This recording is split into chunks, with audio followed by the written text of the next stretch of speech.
नमस्कार, मैं हूँ मनविंदर। आप सभी राष्ट्रवादियों का एमबीए नेटवर्क में एक बार फिर से बहुत-बहुत स्वागत है। बीजेपी ने अपनी नई टीम का ऐलान कर दिया है। नितिन नवीन की जो नए बीजेपी अध्यक्ष बने थे, तभी से चर्चा हो रही थी कि आखिर कब उनकी टीम बदली जाएगी, कब नई टीम आएगी, कुछ बदलाव होगा या नहीं होगा। बीजेपी के काडर को भी ये लगने लगा था कि सोशल मीडिया पर बीजेपी लड़ाइयाँ हार रही है। बहुत कुछ चल रहा था और बदलना भी चाहिए था, लेकिन अब बदला है तो विपक्ष सन्नाटे में आ गया है। दूसरे हम बात करेंगे, दिल्ली पुलिस ने राहुल और सोनिया गांधी के खिलाफ वंदे मातरम के अपमान से जुड़े मामले की जांच शुरू कर दी है। शिकायत 16 अगस्त को आईपी स्टेट थाने में एक वकील ने की है। दोनों नेताओं के खिलाफ एफआईआर दर्ज करने की मांग की गई है और अभी तक आगे क्या कुछ हुआ है इसको हम देखेंगे, समझेंगे। आगे बढ़ने से पहले आपसे मेरा वही निवेदन, आग्रह, वीडियो को लाइक कर लीजिए। मेरे साथ जुड़ चुके हैं रितेश कश्यप जी, राष्ट्र समर्पण से। रितेश जी, जी नमस्कार। बहुत स्वागत है। जी रितेश जी, जी आज देखिए काफी कुछ नई बातें हुई हैं और जी बीजेपी ने अपनी नई टीम का ऐलान कर दिया है। मतलब एक टीम जो है नवीन हो गई है, तो कैसे डिफाइन करते हैं इसको?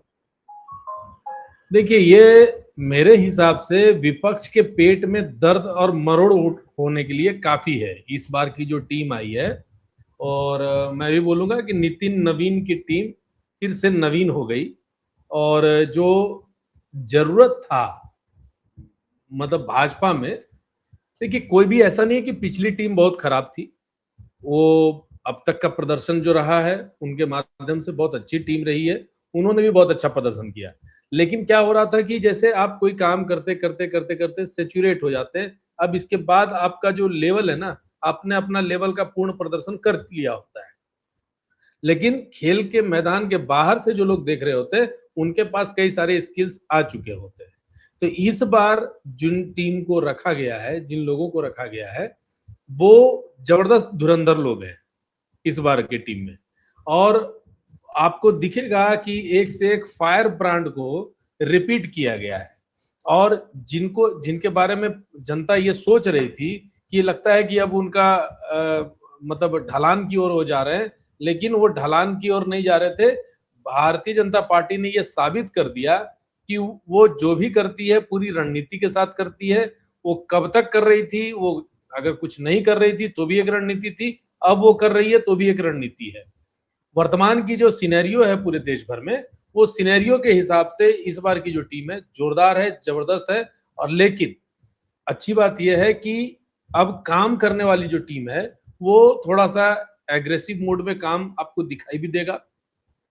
पहले वाले मैं आईटी सेल पे ही अगर आऊंगा, सबसे पहले मैं आईटी सेल की बात करूंगा, क्योंकि अभी जो लड़ाई चल रही है वो सीधे तौर जी, पर सोशल मीडिया पर चल रही है। क्योंकि आपको भी पता है और कितना अभी अचानक से, अब जितनी मजबूत भाजपा की पहले सोशल मीडिया हुआ करती थी, लेकिन अब उस मुकाबले भाजपा वैसे ही की वैसे रह गई। अब अपग्रेड नहीं हो पाया, लेकिन अपोजिशन जो कमजोर था आईटी सेल में, वो अपग्रेड होता चला गया। तो इससे इससे हमें ये दिख रहा था कि कहीं ना कहीं भाजपा कमजोर दिख रही है, या फिर हो सकता है मतलब वो ओपन नहीं हो पा रही है या बोल नहीं पा रही है। क्या कारण था ये नहीं पता। अब की टीम मुझे सही लग रहा है, दिखाई देने वाला है और जबरदस्त दिखाई दे रहा है। इसमें जो सबसे बढ़िया मैं अगर बात करूंगा उपाध्यक्ष में, तो इंपॉर्टेंट नाम आता है वसुंधरा राजे का। वसुंधरा जी, राजे से पहले मैं एक बात बता दूं कि जब आप कहते हैं ना कि जब आप दान करो, दान करने का ज्ञान दो कि हाँ भैया हुँ, ये ऐसे दान करना चाहिए, वैसे दान करना चाहिए, तो शुरुआत अपने घर से होना चाहिए। इंग्लिश में भी इसका कहावत है कि जी, charity begins from your home. तो भारतीय जनता पार्टी की सरकार है, वो 33% महिलाओं को आरक्षण देने की बात करती है। तो वो इन्होंने इस बार अपने पार्टी और अपने संगठन से शुरू कर दिया है कि हाँ, हम महिलाओं को तवज्जो देंगे। और उसी के तहत देखिए 12 महिलाओं को टीम में जगह भी दी गई है। और उसमें हम प्रमुखता से जो नाम देख रहे हैं वो है एक वसुंधरा राजे का, दूसरा है स्मृति ईरानी का। स्मृति ईरानी के बारे में भी आप जानते हैं, वसुंधरा राजे के बारे में भी जानते हैं। वसुंधरा राजे के बारे में कहा जाने लगा कि भाई अब इनका ढलान हो गया है शुरू, लेकिन वसुंधरा राजे को इस टीम में और संगठन में इतना बड़ा जगह, इतना बड़ा स्थान दिया गया है, इसका मतलब है जी कि अभी खेल बाकी है। दूसरा, स्मृति ईरानी फायर ब्रांड है और बोलने में भी जोरदार है और अच्छा जवाब, तर्कपूर्ण जवाब देने में सक्षम है और किसी को भी अच्छे से रगड़ देने में सक्षम है। और इनका पहले का बिल्कुल वीडियो सबको पता ही है। तो ये भी अचानक से एक लोकसभा हारने के बाद वो थोड़ा सा धीरे धीरे मतलब साइडलाइन होती जा रही थी, लेकिन साइडलाइन हो रही थी या दिखाया जा रहा था, यहाँ पर जो संगठन में आए हैं जो दिख रहा है अब लग रहा है कि वो सिर्फ एक रणनीति के तहत वो थोड़ी साइडलाइन हुई और एक से फिर से रिवाइव होने के लिए रिवाइव किया जा रहा है इन लोगों को। ये बहुत अच्छा है और ये आपको बता रहे हैं कि अब विपक्ष का काम होगा। विपक्ष तो टेंशन में है कि भाई क्या क्या हो रहा है, अब ये तो टीम पूरा बदल गया और स्ट्रांग टीम आ गई। वही लोग आ रहे हैं फिर से जो लोग पहले से इनसे परेशान रहा करते थे। जैसे स्मृति ईरानी से बड़े डरते थे लोग, विपक्ष की टीम बड़ी डरती थी, इसलिए उनके पीछे अक्सर वो हमलावर भी रहते थे। इसके साथ ही वसुंधरा राजे फायर ब्रांड है वो भी। अब आते हैं फिर विनोद तावड़े, राम माधव और सुनील बंसल, तीनों की बात अगर हम करेंगे, जो इन लोगों को भी बहुत अच्छा पद दिया गया है। तो राम माधव पूर्व में आरएसएस के पूर्णकालिक प्रचारक रह चुके हैं। कश्मीर में उन्होंने बहुत बेहतरीन काम किया जब पीडीपी का अलायंस था उस वक्त भी, और संगठन मंत्री रह चुके हैं और अब उनको जो जगह दिया गया है वो राष्ट्रीय उपाध्यक्ष के तौर पर जगह दिया गया है। उसके बाद वैसे व्यक्ति अगर आएंगे तो मुझे लगता है कि एक बार संघ और भाजपा के प्रति जो लोग नैरेटिव एक पुश करना चाहते थे कि संघ के साथ भाजपा का कनेक्शन कम हो रहा है या कमजोर हो रहा है, उन विषयों को लेकर के भी एक भ्रम टूटेगा। दूसरा एक नाम आता है सुनील बंसल और विनोद तावड़े। विनोद तावड़े भी संघ के बहुत कनेक्टेड व्यक्ति रहे हैं, संघ से ही रहे हैं और राष्ट्रीय महामंत्री बीएल संतोष जी तो हैं ही जोरदार। जी सुनील बंसल जी का नाम मैं बोलना इसलिए चाह रहा हूं क्योंकि वेस्ट बंगाल का इलेक्शन अभी गुजरा है और सुनील बंसल के हाथों में ये पूरा वेस्ट बंगाल का चुनाव था। तो मैं बोलूंगा कि बहुत जबरदस्त नामों का इस बार का सिलेक्शन है और ये भारतीय जनता पार्टी को बहुत मजबूत स्थिति में पहुंचाने के लिए बहुत काफी है। और जो इन लोगों के जो फेक नैरेटिव, फेक न्यूज और फेक इंडस्ट्री जो चल रही है ना, उस पर ये लोग अब दिखाई देंगे। भाजपा में अब कुछ बदलाव देखने को मिलेगा। भाजपा में मतलब भाजपा की गतिविधि में जो थोड़ा सा इनके खिलाफ एक माहौल बनाने का प्रयास किया जा रहा था, उन माहौल में भी आपको दिखेगा, बदलाव दिखेगा। और जरूरी भी है, 11 साल हो गए थे। अमित मालवीय जैसे सोशल मीडिया पे काम कर रहे थे, 11 साल से वो लगातार एक ही पद पर बने हुए थे। तो मुझे लगता है कि बदलाव की आवश्यकता 2-3 साल पहले ही हो जानी चाहिए थी, लेकिन चलिए देर आए दुरुस्त आए, अभी जरूरत है। और अभी 26 चल रहा है, 3 साल बाद फिर चुनाव होने वाले, तो उससे पहले इसकी बहुत आवश्यकता थी। अगर इस बार नहीं अगर ऐसा कोई बदलाव करते तो आने वाले दिनों में भाजपा अपने काम से खराब नहीं होती, काम से नुकसान नहीं होता।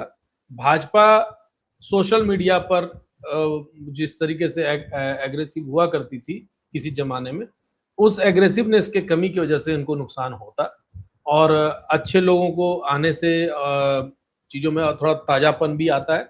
आप कोई भी बात हो, अपने घर का टेबल चेयर थोड़ा सा इधर उधर घसका के थोड़ा सा आप सजा लेते हो ना, तो थोड़ा फिर से आप एनर्जेटिक हो जाते हो। तो बस वही है। हालांकि भाजपा के अंदर सारे के सारे धुरंधर ही हैं, लेकिन इस बार जो धुरंधर आए हैं इस टीम में जोरदार एनर्जी के साथ काम आपको देखने को मिलेगा। जी।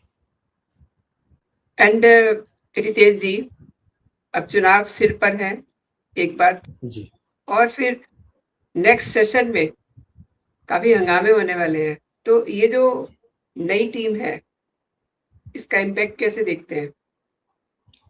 देखिए हम वही बात बताएं कि नया टीम जो है वो देखिए पूरे देश भर के अलग अलग जगहों से अगर बात करेंगे तो आप दिल्ली से देखिए टोटल मतलब 10 लोगों को लिया गया है, ठीक है। उत्तर प्रदेश से 8 लोगों को लिया गया है, मध्य प्रदेश से 6 है, महाराष्ट्र से 5 है, राजस्थान से 4 है, गुजरात से 4 है, बिहार से 3 लोगों को लिया गया, छत्तीसगढ़ से भी लिया गया है 2 लोगों को, उड़ीसा, आंध्र प्रदेश, पंजाब, बंगाल, केरल, हरियाणा, कर्नाटक, त्रिपुरा, तो मतलब ये इन सभी जगह से दो दो, और कर्नाटक, त्रिपुरा, झारखंड, नागालैंड, तमिलनाडु, और इन सारे जगहों से एक एक लोगों को लिया गया है।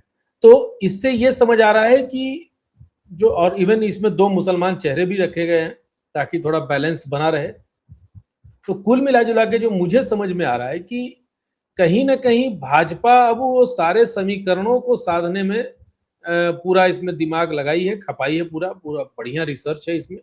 और इन रिसर्चों के हिसाब से मुझे लगता है कि भाजपा में एक नई ताजगी के साथ, नए एग्रेसिवनेस के साथ, क्योंकि आज का जो युवा पीढ़ी से लेकर के कोई भी पीढ़ी की बात करें, अब लोगों को ना थोड़ा एग्रेसिव देखने की आदत हो गई है। एक नेचर बनता जा रहा है कि जब तक आप एग्रेसिव ना रहोगे नहीं, तब तक लोग आप पे इंटरेस्ट जगाएंगे नहीं। तो वो एग्रेसिवनेस की बात हम करें तो ये टीम आपको एग्रेसिव रहेगी, और बहुत एग्रेसिव, मुझे लगता है कि एग्रेसिव से भी ज्यादा रहेगी, और ये दिखेगा रिजल्ट में, मुझे लगता है दिखेगा। अभी ज्यादा बेटर ये रहेगा कि हम लोगों को अभी वेट एंड वॉच पे भी है, और मुझे लगता है कि बहुत ज्यादा दिन नहीं, 1 महीने में सारी चीजें दिखने लगेंगी इसमें। इवन प्रीति गांधी भी उसमें सोशल मीडिया की सह संयोजक के रूप में, ये बहुत एक्टिव लेडी हैं, तो इसलिए मुझे लगता है कि बहुत जोरदार टीम इस बार बनकर के आया है। जी, आपने सही कहा, ये टीम जो है बिल्कुल प्रो मैक्स वर्जन है। और प्रो मैक्स। जी, तो रितेश जी, जी, ये जो 3 दिन पहले जो इन्होंने कार्यक्रम किया था, वंदे मातरम, अब इस पूरे मामले की जांच शुरू हो गई है, और ये जांच एक दो जगह पर नहीं, देश के कई कोनों में, कई कोनों की पुलिस जो है इस जांच को कर रही है। दिल्ली में भी आईपी एस्टेट में एक वकील ने शिकायत की है। अब उनकी तो डिमांड ये है कि एफआईआर दर्ज की जाए। जी, कानून के हिसाब से तो वकील साहब ने सही डिमांड किया है, क्योंकि अब तो जी, कानून पास हो गया है, और अगर आप अपमान करते हैं तो 3 साल की सजा, या फिर जुर्माना, या फिर दोनों, ये चीज मेंशन है। और दोबारा अगर करते हैं तो 1 साल तो आपको जेल पक्का हो जाएगा। तो मुझे लगता है कि अपमान तो हुआ है, मुझे क्या, देशवासियों को लग रहा है अपमान हुआ है। बिल्कुल। और आप बीच में ही आप स्टॉप स्टॉप कर रही हैं, उसके बाद के भी वीडियो वायरल हुए कि भैया आपने पूरा क्यों गाना गाया, और उस पर भी स्क्रिप्ट लिखा हुआ आ रहा है। हालांकि कितना सही कितना झूठ हमको नहीं पता, क्योंकि बड़ी आज की डेट में फेक वीडियो भी बहुत सारा चीज हो जाता है। लेकिन बड़े बड़े नेताओं ने जब इसे पोस्ट किया तो मुझे लगता है कि ठीक ही होगा, वो लोग बिना रिसर्च के पोस्ट करते नहीं है। तो कुल मिला जुला करके एफआईआर होनी चाहिए, ये कोई गलत नहीं है। दूसरी बात, वंदे मातरम की बात छेड़कर 15 अगस्त को जो घटना घटी है ना, और जो घटना सोनिया गांधी ने की है, ऐसा लग रहा है कि वो जो क्या बोलते हैं, आप जब हिट स्प्रे मारते हो घर में तो अचानक से सारे मच्छर जो है ना कोने कोने में जो छुपे होते बिल्कुल। हैं, पूरा बाहर आ जाते हैं। तो ये बिलबिलाहट जो है ना, ये सारे लोगों में दिखाई देने लगा है। जैसे ही वंदे मातरम को लेकर के हर जगह से जब प्रश्न उठने लगे, तो उसके 2 कारण हैं बिलबिलाहट के। पहला कारण तो यह है कि सोनिया माता से गलती हो गई है। ठीक है, सोनिया माता की कहानी हो गई है उसमें। मल्लिकार्जुन खड़गे होते तो कोई बात होती, राहुल गांधी होते तो कोई और बात होती, लेकिन यहाँ सोनिया माता आ गई है। तो सोनिया माता की समस्या ये है कि इसको लेकर के बड़े राहुल गांधी और पूरा का पूरा जो टीम है ना, पूरा कुनबा है ना, तो बड़ा टची है।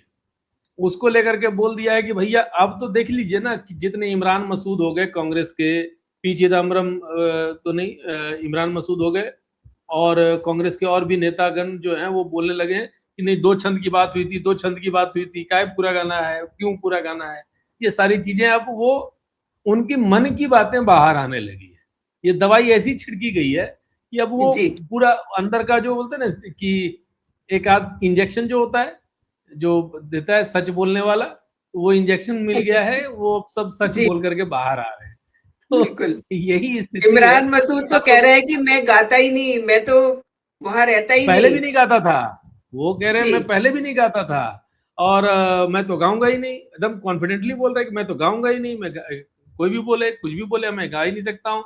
आप कुछ भी करो, मैं खड़ा हो जाऊंगा लेकिन गाऊंगा नहीं। तो खैर, ये अब थोड़ा सा ट्रिकी गेम खेलेंगे, आपको हम बता देते हैं। एक घटना घटी थी एक राज्य में, राज्य का नाम ध्यान से उतर गया। उस घटना के अंदर ये कहानी आई थी कि एक दो कुछ बच्चे जो हैं राष्ट्रगान के समय राष्ट्रगान गाए नहीं थे, तो लेकिन वो खड़े थे, लेकिन उन्होंने गाना नहीं गाया था। इस बात को लेकर के उन्हें स्कूल से निकाल दिया गया। उसके बाद मामला सुप्रीम कोर्ट गया। सुप्रीम कोर्ट की तरफ से ये कहा गया कि ठीक है, वो खड़े थे तब तो कोई दिक्कत नहीं है, इसलिए ये मैटर को, ये इतना बड़ा अपमान वाली बात नहीं हुई है। तो हो सकता है कि इसी लूप होल को पकड़ के ये इस राष्ट्रगीत का भी अपमान करते रहेंगे और बोलेंगे कि भैया मैंने, अब देखिए आपको याद होगा एक नेता बोला था इनका, कांग्रेस का, कि माना कि उन्होंने रोका लेकिन गाना तो पूरा बजा। अब इसी लाइन को पकड़ के वो चलने वाले हैं, कोर्ट में भी यही वर्डिक्ट देने वाले हैं। इसलिए मुझे लगता है कि ये भी कहानी आ सकती है, आगे आने वाले दिनों की बात है। तो क्योंकि थोड़ा मोड़ा तो हम लोग भी आगे की चीजों को समझ लेते हैं कि क्या हो सकता है, ये लोग कैसे अपने बचाव में अपनी बात करेंगे। लेकिन अब इनके बचाव में जितने भी कठमुल्ले हैं, वामपंथी हैं, वामपंथी विचारधारा के लोग जो कांग्रेस में भर आ गए हैं, तो वो सारे लोग जो है ना अब इसको लेकर के अटैक कर रहे हैं। और दूसरा मुझे लगता है कि बहुत जल्द इसकी भी कहानी पटाक्षेप हो जाएगा कि क्या होने वाला है। मेनली वही बात है कि सोनिया माता पे जो बात आ गई है ना, उसको लेकर के सारे जो कांग्रेसी हैं वो बिलबिलाकर पूरे बाहर आने लगे। हाँ भैया मैं नहीं गाऊंगा, मैं नहीं गाऊंगा। ठीक है, अभी आप देखिए अभी क्या क्या होता है कि FIR होना चाहिए, कुछ लोगों को जेल भी जाना चाहिए, तब थोड़ा सा मजा आएगा। और आपने ये जो जिक्र किया ना कि स्प्रे किया और मच्छर बाहर आ गए, और हमारे जी, प्रधानमंत्री जी ने लाल किले की प्राचीर से जो स्प्रे किया उससे वहीं भी से बहुत हिट सारे स्प्रे कर मच्छर दिया बाहर था। आए हैं। जी वो वहीं से हिट कर दिया था, वहीं से हिट स्प्रे जो जी। किया। देखिए हम्म। वही दिमागी नक्सल वाली बात जो है ना, वो इतना बड़ा स्प्रे था कि देखिए कितना बढ़िया ये इन्होंने भी जवाब दिया कि हाफिज को साहब कर दिमागी नक्सल कौन है, यही सवाल था। जी और उसमें जी। पी चिदम्बरम तो खुल करके आए, बोले कि हाँ मैं हूँ, I proud to be I am दिमागी प्राउड टू बी। नक्सली। जी हाँ, तो उन्हें गर्व है। हालांकि वो तो वो बता रहे हैं, ये बात तो हम लोग सब जानते हैं कि भाई उनके पहले का भी इतिहास और ट्रैक रिकॉर्ड कैसा रहा है, कैसे हिंदुओं को जानबूझकर टारगेट किया जाता था, हिंदू समाज को टारगेट किया जाता रहा है। तो वो अगर ये बात बोल रहे हैं तो कोई गलत नहीं बोल रहे हैं। हालांकि अपने सुधांशु त्रिवेदी जी ने भी तो, भाई ये तो बड़े महान ज्ञानी व्यक्ति हैं, इन्होंने बड़ा भाई, बढ़िया लाइन बोला कि भाई इनको जरा सुन लेते हैं। हाँ सुनना चाहिए इनको एक बार, जी ने जरूर स्वतंत्रता सुनना दिवस चाहिए। पे बोला था, और आज नाग पंचमी आते आते ये जितना दिमागों में जहर था वो सब पूरे दिमाग से उजागर होकर उन्होंने खुद स्वीकार कर लिया कि हम क्या हैं। तो मैं सिर्फ अंत में यह कहना चाहूंगा कि माननीय प्रधानमंत्री जी ने जो संकेत दिया है यह बहुत सहज और स्वाभाविक है। इसके लिए किसी को दिमाग पे जोर लगाने की जरूरत नहीं है, सिर्फ आंख खोलकर देखने की जरूरत है। उसे दिखाई पड़ेगा कि दिमागी नक्सल कौन है। दिमागी नक्सल वो है जिसको हाफिज में साहब नजर आता है, याकूब मेनन में जुडिशियल किलिंग नजर आती है, जिसको ओसामा में जी नजर आता है, जिसको जाकिर नायक में शांति का मसीहा नजर आता है, जिसको इशरत जहां में बेटी नजर आती है, बुरहान वानी में भटका हुआ नौजवान नजर आता है, और भारत के सेना अध्यक्ष में सड़क छाप गुंडा नजर आता है। यह है वो दिमागी नक्सल। और आज हर भारतीय को इस चीज को सिर्फ आंख खोलकर देखने की जरूरत है और कान खोलकर समझने की जरूरत है। स्वतः समझ में आ जाएगा। और उन लोगों ने जब स्वयं स्वीकार कर लिया है तो हमें लगता है अब किसी प्रकार का कोई संदेह या किंतु परंतु किसी देशवासी के मन में नहीं रह गया है कि जो माननीय प्रधानमंत्री जी ने कहा था कि कांग्रेस अब मुस्लिम लीगी माओवादी कांग्रेस हो गई है, तो अब उन्होंने खुद कह दिया है कि वो सिर्फ मुस्लिम लीगी माओवादी कांग्रेस नहीं बल्कि दिमागी नक्सल कांग्रेस भी हो गई है। ये उन्होंने स्वयं स्वीकार कर लिया है। तो इन्होंने तो पूरे लत्ते उतार दिए हैं कांग्रेस के। बिल्कुल, ये बोलते हैं ना कि बखिया उधेड़ देना, जी ऐसे भी है। अगर इसका लिस्ट निकाला जाए तो दिमागी नक्सल उन ऐसे भी जज किया जा सकता है कि जब जानबूझकर कसाब को कलावा का दिखा करके अगर वो नहीं पकड़ा जाता तो हिंदू आतंकवाद को का चेहरा बनाना, उसको भी दिमागी नक्सल के तहत ही कहेंगे कि ये दिमागी नक्सलियों का ही फितूर था। हालांकि घटना तो आतंकवाद की थी, लेकिन दिमागी नक्सली की सोच थी। उसी तरह से मालेगांव बम ब्लास्ट में भी संघ भगवा आतंकवाद का नैरेटिव गढ़ना, वो भी वही था, दिमागी नक्सल का ही सोच था। हर जगह पर, भारत के हर विषय पर, भारत के हर संस्कृति पर, वंदे मातरम पर, हर हर चीज पर अगर सवाल खड़ा करना, मैं भारत माता की जय नहीं बोलूंगा, ये सब दिमागी नक्सलियों का ही फितूर है।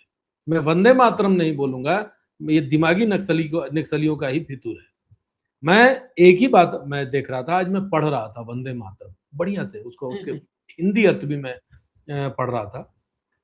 पूरा वंदे मातरम सिर्फ भारत माता की वंदना है, पूरा का पूरा।